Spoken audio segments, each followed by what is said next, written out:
And you used to have to put coins in there. No way. And you had 2 minutes? Yeah, 2 minutes. You know, people don't know what a payphone is, but that's what it is. Yeah, and we had 2 minutes, and we're sitting there trying to have a conversation with our wife or whoever they were calling, and everybody's sitting there, everybody's listening, and your first 30, 45 seconds is just like crying. You don't get nothing out. Why am I here? You finally get a chance to say a couple of words, and then it's time to say love you, and I'll talk to you later. When I first got there, I was like, bro, why am I here? I made myself do this. Listen. Like, I took myself to go take the test and sign up and freaking sign the papers. Why am I here? There was no way I was going to make it. I couldn't even finish 2 miles. All right, so what did you think about about me when Gabbie introduced us? What I didn't know is that you guys had this type of chemistry. You know what I'm saying? That I didn't know.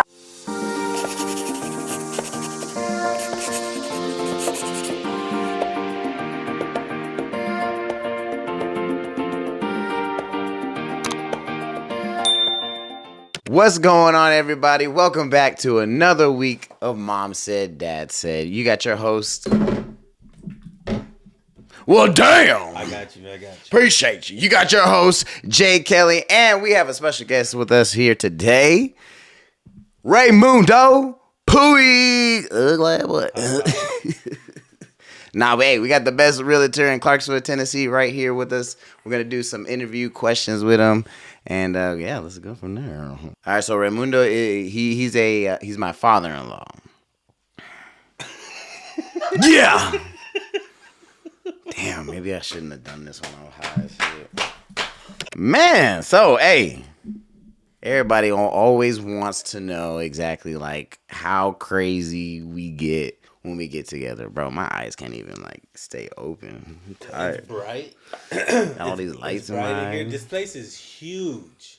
Like if the camera can like see the other side, I swear. this place is huge. What's that seating for? Like 50? You can feel like 50. Yo, you over there? No, the other one. Yeah. Yeah, I don't think they can hear us. It's far, man. Hey, you got a nice setup here. I really like it. This is all like Appreciate it.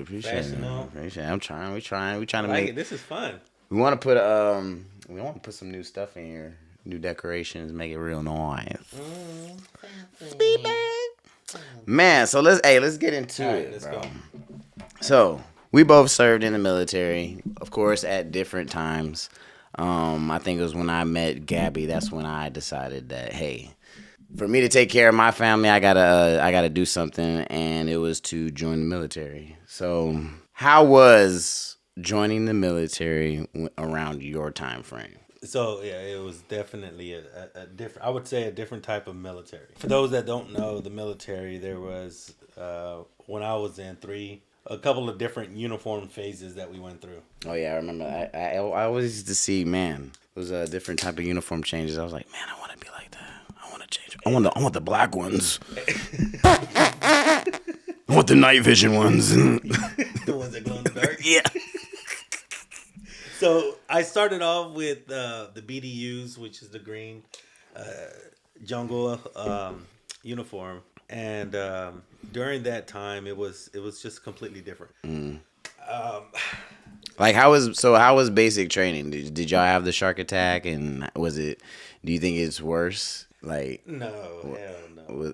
No? No, you got to FaceTime Gabbie during basic training. I did. You know, when I went through basic training, I think it was the first, because I did reception before I went and my actual 9 weeks started. Okay, yep. So like it was like the first week of the 9, we were able to make a phone call, a collect call home, and we had 2 minutes. Okay. And we were single file drill sergeant. He had one of the soldiers there that were training with us, and he had a stopwatch with him. He said, at 2 minutes you hang up. I don't care if they're still talking or not. So these were the phone, like from you had cell phones? No. Oh, the pay phones. Okay. So the pay phones, right? There were these boxes that were on different parts of the streets. And you used to have to put coins in there. No way. And you had 2 minutes? Yeah, 2 minutes. You know, people don't know what a payphone is, but that's what it is.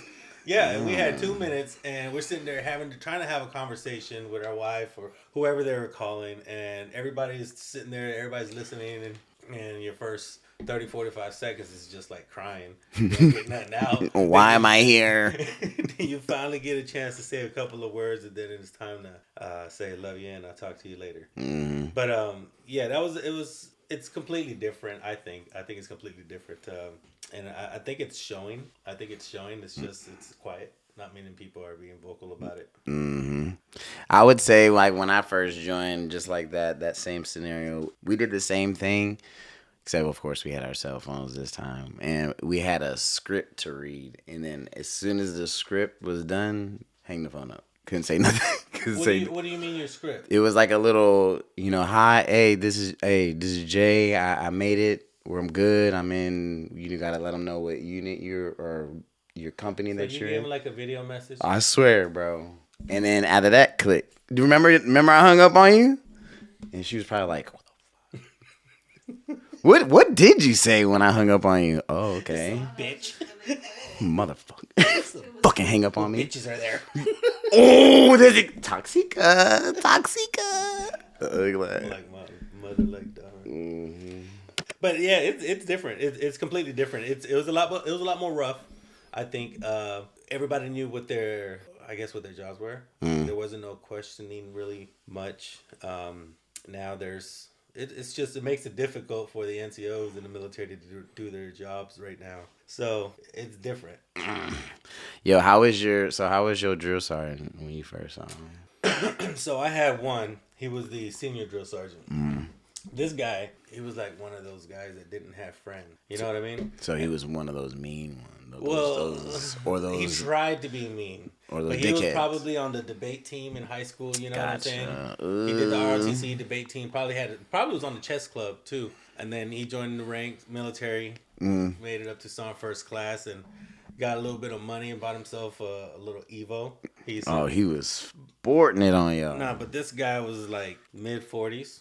Okay. And he tried to act like a hard ass, but he really wasn't. Times he would just walk off. Yeah. And it was just like, walk out of the room, walk off, and then try to come back in a few seconds later and with his chest out. It's just, he was one of those guys. I had another one saying, I guess they all try to act hard, but yeah, this guy went hard. He was an admin. Man, I had a couple like different personality ones. I had some cool, laid back, chill ones, and then I had some like short. I remember Drill Sergeant Brown. She was real short, and but she could bark. Man, I didn't have any females. There wasn't any females where I was. Really? It was all okay. Fort Knox. So there was no females at all, including drill sergeants. But there was a short one, and I don't know, maybe something with the short ones. His name was Carnop. Yeah. Drill Sergeant Carnop. This dude was an infantry guy. Yo, they be short, but they got a whole lot of voice. He had that permanent frown on his face. You couldn't get it. Like if he tried to smile, it'd just be because it's just straight. But he had that permanent frown. Infantry dude. I think he had just came back from redeployment and they ended up going on the trail. But he was a scary dude. Yeah. Because he wasn't a yeller. But he had that look inside where you knew he's done something. Yeah. Okay. I got you. Bro, like I'm telling you, when I was what was I about to say? I forgot. I don't know, but basic training. So you got to do video messages? So yeah. After so we have red phase, white phase, blue phase. When we got to I want to say white phase, we were able to make a call back. And we of course, we had the mail going between, that was every week type thing. But yeah, we had FaceTime. Now I did get lucky because typically you don't get, I think you get 2 calls the entire time. Oh yeah. So you get one in the beginning and I think you get one towards the end. Towards the end. I got lucky. So I guess lucky, unlucky, I don't know. Depends on how you look at it. So Blanca ended up going through labor. With Jaden, and so she did a Red Cross message. I think I had just been able to talk to her. She did a Red Cross message. It came in. I was notified, so I was able to spend an hour with her on the phone. Ooh. Yeah, so I was sitting out there at the payphone. I think it was just I had a battle buddy with me. So it was cool because getting an hour break like that, you don't get it. No, heck no. So yeah, that was pretty cool. Jaden hooked me up with a With the whole hour and talking people on don't the understand phone. how valuable, No, heck precious yeah. an hour is. Heck yeah. Especially, I'm telling you, like those letters from Gabbie definitely kept me going while man. I was there. Cause like there was time when I first got there, I was like, bro, why am I here? I made myself do this. Listen. Like I took myself to go take the test and sign up and freaking sign the papers. Why am I here? And that's exactly what I said when I was, when I thought that, when we had to hurry up and eat the first child line, the first time we had to eat real fast. I was like, "Fuck, am I doing here? Why the fuck am I eating this food so fast?" Grown. They're why am I rushing me? Bro, goddamn, my stomach finna hurt later. Like I'm finna shit. Dude, it was bad. I didn't like basic at all. I didn't like. I knew what I was getting myself into. I knew that joining was an entirely different world. Yeah. I knew that there were going to be rules that were going to apply to me that didn't apply to my friends that I went to high school with. And I knew that I couldn't quit. So I knew what I was getting myself into. And I felt like the guys that went in with me, they didn't know what they were getting themselves into. Yeah. So I was like, yo, just stop bullshitting. I'm tired of getting smoked. You know what I mean? Oh, yeah. Like, quit doing the dumb shit, or at least quit getting caught doing the dumb shit, because, like, we're going to keep getting smoked. It wasn't until a long time I went down, I realized it didn't matter. They were going to smoke us anyway. They were going to find a reason. Any type of reason. It was part of the thing, but it is what it is. I don't regret it. It was definitely interesting times. Definitely. I enjoyed it. I think I went into it. I was like, I'm hoping I'll lose some weight. But man, when I say I lost weight, I lost weight. Dude, I didn't even. I lost some weight, but my big thing was running. Yeah. I hated running, and I bet you when you was done, you was able to run like a motherfucker. Listen, I couldn't. All right, so before I left off the basic training, I was at my recruiter, and he's like, "Hey, if you can pass the PT test, we can promote you to an E3." I'm like, "All right, cool." So we met up on a Saturday at a school, and we did push-ups, sit-ups, and those were good. I was okay with those, and then I had to do the run. The running, it's always the run. Dude, I think I was like 6 laps in, and What'd he say? he said, "Hey, you're good, man. You're good. You ain't gotta finish it." He said you good, bro. You done well past the time. There was no way I was gonna make it. I couldn't even finish 2 miles. Bro, I could not finish 2 miles. The first time that I finished 2 miles without stop was for me was a milestone. I remember having to call him Blanca and like letting her know that, hey, I was able to do it. This was a couple weeks down the line, but I was so excited because I'm not a runner. I'm not a runner at all. So how was it after basic? After basic, I still wasn't. Hell no, man. I went and got a profile. Oh my god. No, listen, no bullshit. I think my fastest time was like 15:06. That's still fast. I was not a runner at all. That's pretty good. But my back ended up just getting old really fast, and I went to the doc, and they were like, "Yeah, you ain't gotta run no more."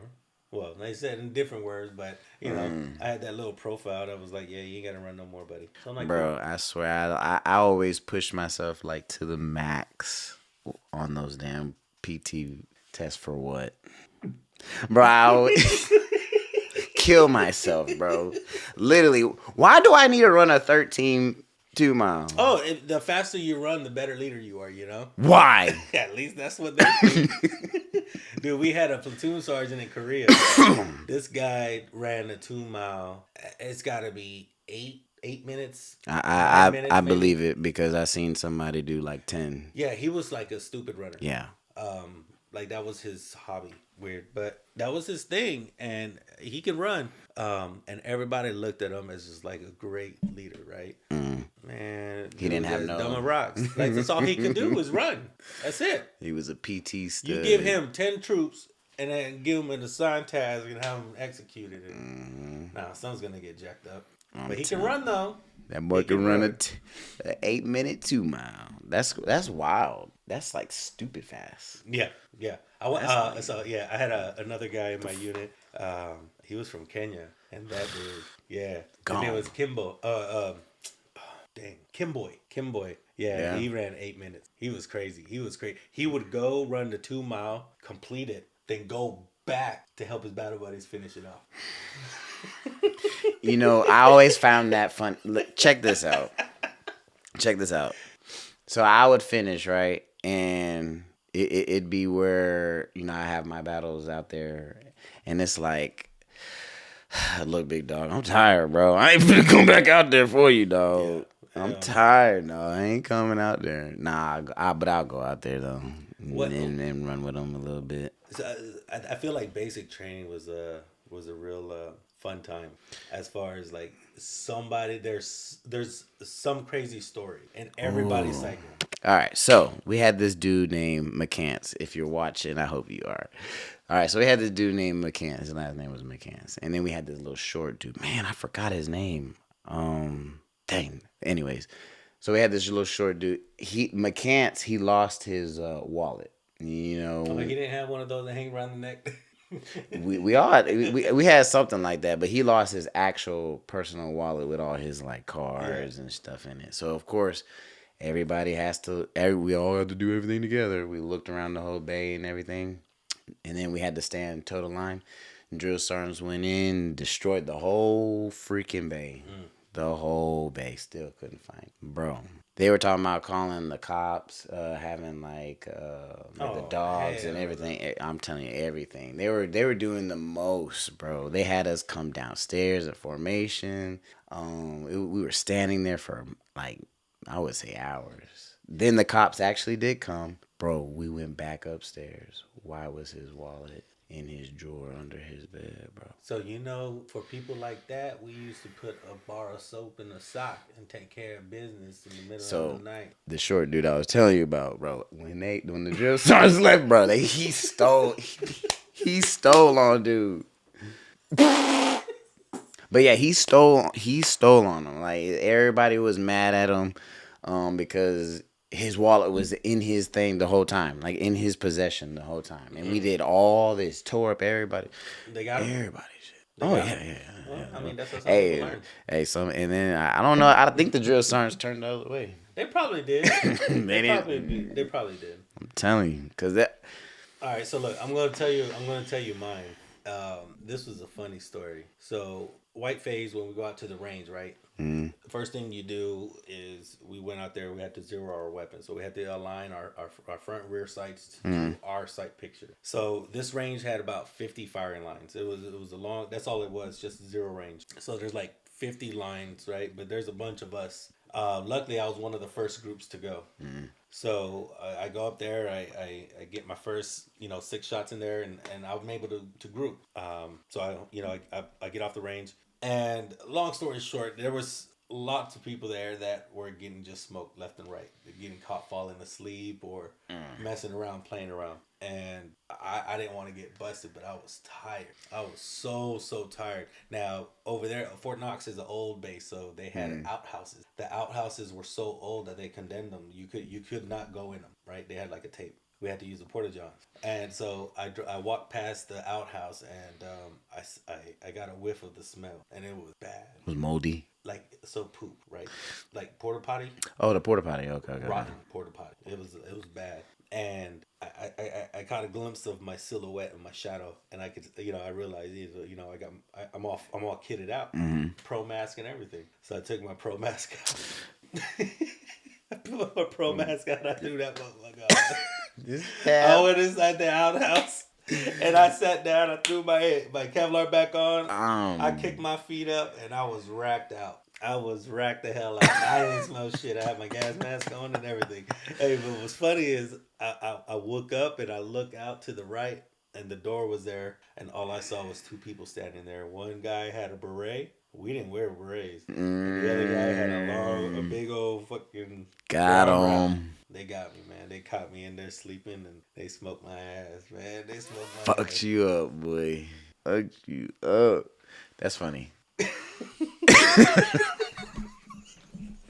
I can only imagine, like, them they probably, like, they let you sleep. No, so you woke up on your own. They did. So a buddy of mine, my battle buddy, he had told me, he said, hey, so the drill sergeant walked by did a double take, opened the door, realized you were in there, walked in, and was doing this to your face. He was doing this. He was all up in your face. And then he came out and he told one of the other guys, go get the first sergeant. So he couldn't find the first sergeant, so he brings the commander. Oh, damn. Yeah. So it was down to the commander and the drill sergeant, and they got me. I got busted, man. But you know what? I had some good sleep though. I was energized with that one. You said, "Hey, I'll get this smoke," but I was well rested for that. All right. So, what did you think about about me when Gabbie introduced us? First night, I can actually remember the first day. I remember you asked me, "Do I want to drink?" And I was like, well, why does a motherfucker ask me if I want to drink if he know I drove? So I was like, damn, I do want to drink. What do I say? Nah, I'm going to just say no. So I said, nah, I'm good. I'm driving. Well, you played it right. You played it right because that was the test. Yeah. That was the test. So Gabbie was going through something before, and I think I talked to Blanca, and I said, I just sort of projected this happening. Like, I envisioned her getting pregnant, you guys being together, but I didn't know, what I didn't know is that you guys had this type of chemistry. You know what I'm saying? That I didn't know. And I mean, I don't think I should know, you know what I'm saying? That's for you guys to have. But, so, as a dad, I was, I was watching, but, Nah, I understand. That's how I'm gonna be with Nevaeh and Nova. Good luck. Dude, I already know it, bro. I just know I'm going to like lose my mind with Nova. we may have to run this thing back too. Oh God, bro. Fucking and then Nova, bro. Nova's cool, man. She is cool. She cool. She has different mood swings. And that's the only thing about her is the mood swing. Like one moment she's good, next she's like on another level. Shut up! Who are you telling to shut up, bro? You can't get too mad at her because she's just cute. No, she is. All right, so who? Who? This is pretty much from Gabbie. Well, I mean, I guess I want to know too. Who was your hardest kid to raise? Tatiana. Tatiana's the hardest, hands down. Yeah. Why? Do I need to explain? Not to me. I forget that there's like tons of people out there that are watching this, but if you don't know Tatiana, just head on over to the TikTok page or the YouTube channel. She's wild. Yeah, check her out. She's been that way her entire life. She didn't sleep through an entire full night her first 2 years. Yeah, see, that's rough. See, I can say that she does sleep during the night. She gets all her sleep. No, Nova's chill. She's cool. She's yeah. Actually, all of our kids they didn't have no problems in the middle of the night. So I can only imagine how that was. Dude, that's rough. Every night. When you said for 2 years? For 2 years. For the first 2 years. I think the first night she slept. Oh man, it was great. I think Blanca got up to see if she was still breathing. What? She's always paranoid. That's what Gabbie does too. She still does that with all of them. I mean, I look at their chest. Just to see if there is rising. Yeah, I feel it. So who's the second hardest kid? Probably Jaden. She got a sigh of relief. I mean, I don't know. Now that you got that sigh of relief, I sort of want to throw you in there too. I wasn't hard. No, Gabbie, you were hard. I just made dumb decisions. That's the hard part. Mm-hmm. You hard part. You put the stress and the heartache on him. Jaden was just he had mom. He had her shield. Yeah. He didn't run to mom a lot, so it was a little bit difficult. It was a little bit more challenging with him because Louie and Gabbie, they didn't really run to mom. You know what I mean? Yeah. I mean, I understood that. I mean, me growing up, I ran to my mom too, but that was for other reasons, just because my dad was just a butthead. No, I'm just kidding. He was just mean, and hard to talk to, really. But yeah, I was a mama's boy too, so I guess that's why. Did you ever think Gabbie was going to get married at a young age? No, I didn't at all. I thought she was going to be a party animal. For real? Yeah. And dang, you were like that? So she was always like clumsy and stuff like that. And And I would always like those conversations that you have, like how would they be as a mother and stuff like that. Mm-hmm. That's the conversations we were having, and we're like, damn, she's gonna have some work to do. It's crazy. But it was crazy is like this part of her life, which is the mother part. It was almost like so something weird happened when I know we're getting crazy off topic, but when she had Nevaeh, when the nurses took Nevaeh over, I saw Gabbie like lock eyes on with Nevaeh, and she followed her. Like her head turned, and it was weird because when I looked at her, I was like, "Damn, it's not like my little baby." You know what I mean? Like full-fledged woman, mom, everything, and it was just like, I'm sorry, it just happened. Head ass. Every time Gabbie starts tearing up, She's crying. Yeah, she's tearing up right back there. Every time she does that, that's exactly what I do. Cause she'd be doing it to me if I started tearing up. But you don't cry though. You don't cry. Nah, not like that, but sometimes. Listen, we're gonna have to do this again because we got some stories and A lot of stories. yeah, I mean, shoot, we just barely made it to basic training. There's still so much more. Oh yeah, we got it. There's still so much. There's more. so much more. Part two, talking about our Army experience. Listen, we'll talk about. I'll share some experiences with that I had in Afghanistan. Yeah, that's another thing that we haven't. You have actual deployment history, and I have like. Hey, but you were a bus driver. Funny story. The kids. Okay, the kids. They stay flaming me, bro. Like I dressed up in this uniform every day. I made sure I was clean too, boy. Like boots all the way up to the top. Oh boy, I was made sure it was crisp and clean. So I go to work and I take the kids and I this is when I was at Kaohsiung and I was driving the bus. And when I took them and they saw the bus, they was like, "Daddy, you're a bus driver?" I was like, "Yeah, just for now. You were only supposed to do that for like a year, right?" Yeah, and I ended up doing it for like a year and a half or something like that. Okay. And I was telling the kids, no, I mean, yes, I am a bus driver for now. This is just temporary duty that, the Army gives you multiple jobs that you do, type thing. And so, yeah, this is what I'm doing right now. But I am a soldier. I am a hero, okay? Freedom fighter. I am a freedom fighter. I am not a bus driver.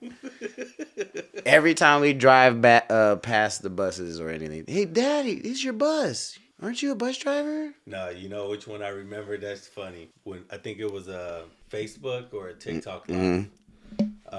One of them that you guys were doing. And no, it was a Facebook because she was doing her makeup, I think. That's what Spice Girl. Oh, yeah. That's what Spice Girl used to come out. What were we talking about?